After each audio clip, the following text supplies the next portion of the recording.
మీరు ఒకసారి పక్కనున్న కరీంనగర్కు పోయిరండి. కరీంనగర్ ఏ రీతిని అభివృద్ధి చెందింది మీ కళ్ళతో చూసిరండి. లేకపోతే ఈ పక్కన ఉన్నటువంటి నాందేడ్ జిల్లాకు పోయిరండి. నాందేడ్ జిల్లా అభివృద్ధిని మీ కళ్ళతో చూసిరండి.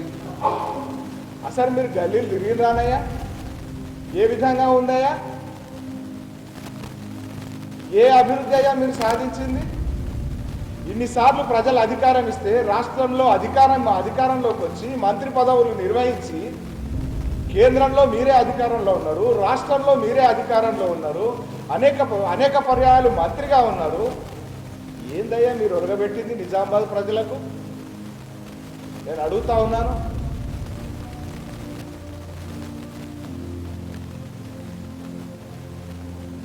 ఇవాళ కొత్త పరిశ్రమలు ఏమీ తీసుకురాలేదు. ఉన్న పరిశ్రమలను కాపాడినటువంటి పరిస్థితి లేదు. ఆసియాలో అతిపెద్దదైనటువంటి చక్కెర కర్మాగారాన్ని ప్రైవేటు వ్యక్తులకు ధారాదత్తం చేశారు.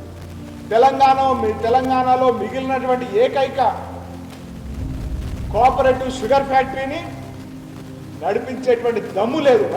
డ్రైనేజ్ సిస్టమ్ అండర్ గ్రౌండ్ పైపులు వేసుడికి పరిమితం కాకుండా సెవరేజ్ ట్రీట్మెంటు, దానికి అవసరమైనటువంటి ల్యాండ్ కాస్టు, దానికి మరి రెస్టోరేషన్ ఆఫ్ రోడ్ల పునర్నిర్మాణానికి అవసరమైనటువంటి సమగ్రమైనటువంటి శాంక్షన్ మీరు తీసుకొచ్చేది. మీరు దృష్టి కనుక అసలు మీకు వాస్తవంగా చిత్తశుద్ధి ఉంటే సమగ్రమైనటువంటి ప్రాజెక్టు మనకు వచ్చేది. రింగు రోడ్డు విషయం మాట్లాడుతాం. నేను అడుగుతా ఉన్నాను, అయ్యా కాంట్రాక్టరు మీ సంఖలో మనిషి అయ్యా. కాంట్రాక్టరు మీరు వస్తూ ఉంటే కాంట్రాక్టరు పేపర్లో ఫోటోలు వేసుకున్నటువంటి పరిస్థితి, మీరు పెట్టినటువంటి కాంట్రాక్టరు, మీ సంఖలో ఉన్నటువంటి కాంట్రాక్టరు ఇవాళ పని చేయకుండా తాత్సారం చేసేరు.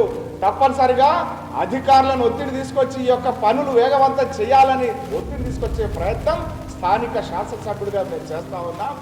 మరి దానికి ఆ విధమైనటువంటి దానికి సంపూర్ణమైనటువంటి బాధ్యత మీది కాదా అని చెప్పి నేను అడుగుతా ఉన్నాను.